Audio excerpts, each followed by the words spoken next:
भाजपा का IT cell और उसके समर्थक बार बार दिखा देते हैं कि इनके जितना कोई गिर ही नहीं सकता। जैसे जादूगर की जान तोते में थी, वैसे ही मोदी की जान अदानी में है।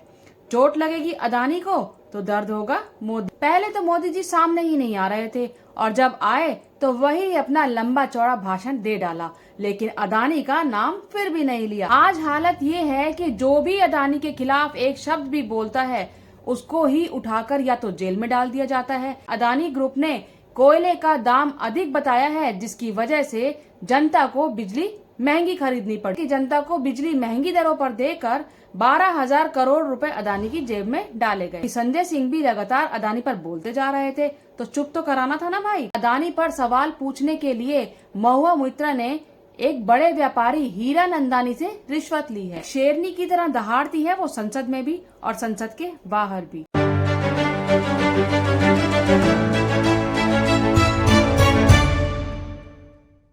हेलो एंड वेलकम दोस्तों, मैं हूं वंदना और आप देख रहे हैं लीगल चॉइस। दोस्तों, गिरने की भी कोई हद होती है, लेकिन भाजपा का आईटी सेल और उसके समर्थक बार बार दिखा देते हैं कि इनके जितना कोई गिर ही नहीं सकता।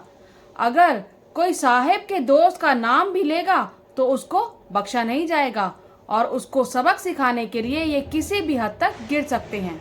राहुल गांधी, संजय सिंह और महुआ मोइत्रा, ये तीन ऐसे शख्स हैं जो लगातार अदानी के मुद्दे पर अपनी आवाज उठा रहे थे, क्योंकि ये जानते हैं कि जैसे जादूगर की जान तोते में थी, वैसे ही मोदी की जान अदानी में है। चोट लगेगी अदानी को तो दर्द होगा मोदी को। इसलिए एक एक करके सब पर निशाना साधा जा रहा है। राहुल गांधी पर पहले ही कोशिश की जा चुकी है, संजय सिंह पर भी एक्शन हो चुका है और अब इन लोगों ने घेरा है महुआ मोइत्रा को। दोस्तों, ये तो आप सभी जानते हैं कि पिछले साल हिंडनबर्ग की रिपोर्ट आई थी, जिसमें अडानी के ऊपर सबसे बड़े कॉरपोरेट फ्रॉड का आरोप लगा था। तभी से पूरा विपक्ष जेपीसी बनाकर जांच की मांग कर रहा है। संसद में भी लगातार हंगामा होता रहा। पहले तो मोदी जी सामने ही नहीं आ रहे थे और जब आए तो वही अपना लंबा चौड़ा भाषण दे डाला, लेकिन अदानी का नाम फिर भी नहीं लिया। उल्टा ये और बोल गए कि एक अकेला सब पर भारी, यानी कि मोदी जी अकेले ही सब पर भारी हैं। राहुल गांधी लगातार 20,000 करोड़ पर सवाल उठाते रहे, लेकिन पूरी सरकार, पूरा गोदी मीडिया और साथ में भक्त मंडली अदानी को बचाने में लगे रहे। इसके बाद द फाइनेंशियल टाइम्स और द गार्जियन की रिपोर्ट भी आ गई, जिसमें और भी कई नए खुलासे हुए, लेकिन पूरी की पूरी भाजपा और उसके नेता अदानी को लगातार बचाते रहे। लेकिन सोचने वाली बात यह है कि आखिर क्यों भाजपा और उसके नेता एक बिजनेसमैन को बचा रहे हैं। आज हालत ये है कि जो भी अदानी के खिलाफ एक शब्द भी बोलता है उसको ही उठाकर या तो जेल में डाल दिया जाता है या फिर किसी और तरीके से उसको परेशान करने की कोशिश की जाती है, फिर चाहे वो विपक्ष का कोई नेता हो या फिर कोई पत्रकार। अदानी की जांच के लिए सुप्रीम कोर्ट ने समिति भी बनाई थी, सेबी भी जांच कर रही थी, लेकिन इतना सब होने के बाद भी अदानी पर एक खरोंच तक नहीं आई। एक तरफ मोदी जी और उनकी सरकारी एजेंसियां अदानी के द्वारा किए गए घोटालों को दबाने की कोशिश कर रही हैं और दूसरी तरफ अलग अलग अखबार और पत्रकार अदानी की पोल खोलने में लगे हैं।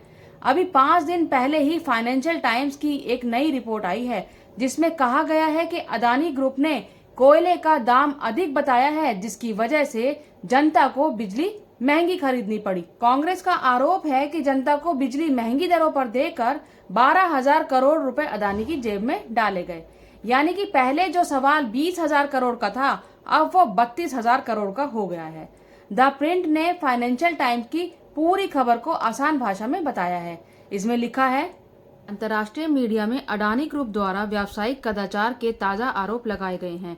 एक न्यूज रिपोर्ट में आरोप लगाया गया है कि ग्रुप ने उस कीमत को बड़ा चढ़ाकर पेश किया जिस पर कि यह कोयले की आयात कर रहा था और कोयले से उत्पन्न होने वाली बिजली अधिक कीमत पर बेची गई। यूके स्थित पब्लिकेशन फाइनेंशियल टाइम्स ने गुरुवार को बताया कि उसकी जांच में पाया गया कि जनवरी 2019 से अगस्त 2021 के बीच अडानी समूह ने कथित तौर पर 30 शिपमेंट में अपने आयातित कोयले की कीमत $73 मिलियन तक बढ़ा दी थी, जिसकी अखबार ने जांच की थी। यानी एफटी ने आरोप लगाया, जब ये 30 शिपमेंट इंडोनेशियाई तटों से रवाना हुए तो उनकी निर्यात कीमत कुल 139 मिलियन डॉलर थी, लेकिन भारत पहुंचने पर कथित तौर पर उसका रजिस्ट्रेशन 215 मिलियन डॉलर के आयात मूल्य के रूप में किया गया, जो कि मूल कीमत से 52% ज्यादा थी। एफटी की जांच में कहा गया है कि हालांकि ओवर इनवॉइस वाले कोयले से लाभ सीधे तौर पर अडानी ग्रुप को नहीं मिला, बल्कि यह उन कंपनियों को मिला जो कथित तौर पर ग्रुप में गुप्त शेयर धारक थी। अब राहुल गांधी तो इस पर पहले से ही लगातार बोल रहे थे। संसद में ये तस्वीर दिखाने की वजह से उन्हें जेल भेजने की भी कोशिश की गई थी, लेकिन सुप्रीम कोर्ट के फैसले की वजह से वो बच गए। उनका घर और संसद की सदस्यता भी उनसे छीन ली गई थी। उसके बाद संजय सिंह को शराब घोटाले में फंसाकर जेल भेज दिया गया, क्योंकि संजय सिंह भी लगातार अडानी पर बोलते जा रहे थे, तो चुप तो कराना था ना भाई। और अब बात आती है महुआ मोइत्रा की। अडानी के कोयला घोटाले पर महुआ मोइत्रा ने कहा है, चोर चोर भाई भाई, shocking revelations, who's to blame, Ambani, Soros, Coal India, whose agent is FT, offshore entities used to import coal at well above market price, Indian consumers overcharged. अब अडानी के ऊपर इतना बोलने के बाद इन्होंने जो हरकत की है वो बहुत ही घटिया और शर्मनाक है। सोशल मीडिया पर महुआ मोइत्रा की कुछ पर्सनल पिक्चर्स को डाल दिया गया और एक घटिया शब्द के साथ उनकी पिक्चर्स को वायरल किया गया। एक पिक्चर में वो अपने हाथ में ड्रिंक लिए हुए नजर आ रही हैं, तो एक पिक्चर में उनके मुंह में सिगार है। यहाँ मेरा सवाल ये है, क्या भारत में सिगार पीना और शराब पीना अपराध है या कोई बैन है? कोई भी व्यक्ति जो कि एडल्ट है वो अपनी मर्जी से शराब और सिगार पी सकता है। क्या भाजपा के जितने भी सांसद हैं उनमें से कोई शराब नहीं पीता? हालांकि महुआ मोइत्रा ने साफ किया है कि वो स्मोक नहीं करती हैं, क्योंकि उनको एलर्जी है और वो पिक्चर सिर्फ पोज देने के लिए खिंचवाई गई थी। भाजपा के सांसद निशिकांत दुबे ने महुआ मोइत्रा पर बेहद गंभीर आरोप लगाए हैं। उन्होंने कहा है कि अडानी पर सवाल पूछने के लिए महुआ मोइत्रा ने एक बड़े व्यापारी हीरानंदानी से रिश्वत ली है। ये इल्जाम लगाते हुए निशिकांत दुबे ने महुआ मोइत्रा के खिलाफ स्पीकर को एक लेटर भी लिखा है। लोकसभा अध्यक्ष ओम बिरला को लिखे पत्र में दुबे ने दावा किया है कि उनके पास अकाट्य सबूत है कि मोइत्रा और व्यवसायी दर्शन हीरानंदानी के बीच रिश्वत का आदान प्रदान हुआ था और उन्होंने उन्हें संसद से तत्काल निलंबित करने की मांग की। हालांकि वह अब तक अपने आरोप के समर्थन में कोई सबूत नहीं दे पाए हैं, लेकिन उन्होंने दावा किया है कि एक वकील जय अनंत देहादराय ने उनके साथ सबूत साझा किए थे।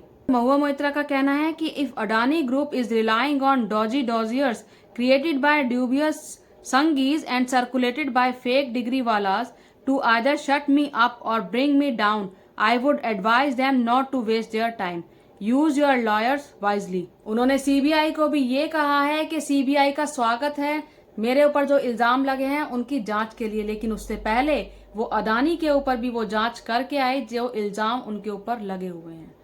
इस पर व्यापारी हीरानंदानी ने भी अपनी सफाई में ये कहा है कि ये आरोप गलत है। उन्होंने कहा है कि देश की भलाई के लिए सरकार के साथ मिलकर काम करते रहे हैं और करते रहेंगे।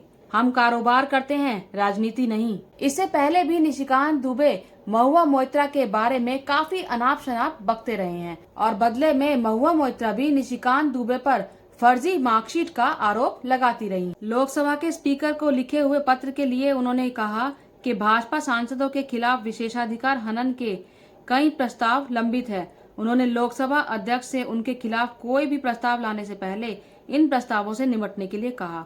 साथ ही कहा कि मेरे दरवाजे पर आने से पहले अडानी कोयला घोटाले में ईडी और अन्य लोगों द्वारा एफआईआर दर्ज करने का भी इंतजार कर रही हूँ। इसके बाद महुआ मोइत्रा ने निशिकांत दुबे को डिफेमेशन के केस में लीगल नोटिस भी भेजा है। महुआ मोइत्रा का जवाब काबिले तारीफ है। एक शेरनी की तरह दहाड़ती है वो संसद में भी और संसद के बाहर भी। अब यहाँ समझने वाली बात यह है कि अडानी के ऊपर अगर कोई भी बोलेगा तो उसको ऐसे ही टारगेट किया जाएगा। कभी उसको संसद से बाहर निकाल दिया जाएगा, कभी जेल भेज दिया जाएगा, तो कभी उसको सोशल मीडिया पर बदनाम करने की कोशिश की जाएगी। यहाँ भी महुआ मोइत्रा का मॉरल डाउन करने की कोशिश की जा रही है। उनके चरित्र हनन की कोशिश की गई है। पर्सनल पिक्चर शेयर करके उन पर मानसिक दबाव बनाने की कोशिश की गई है। खैर, जिस देश में सबसे बड़ी अदालत के चीफ जस्टिस को ट्रोल किया जा सकता है, वहाँ महुआ मोहित्रा तो फिर सिर्फ एक सांसद है।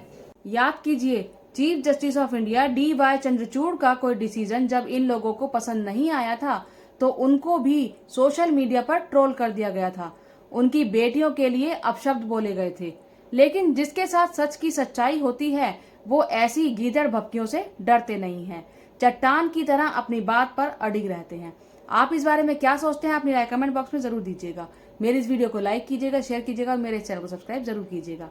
जय हिंद, जय भारत।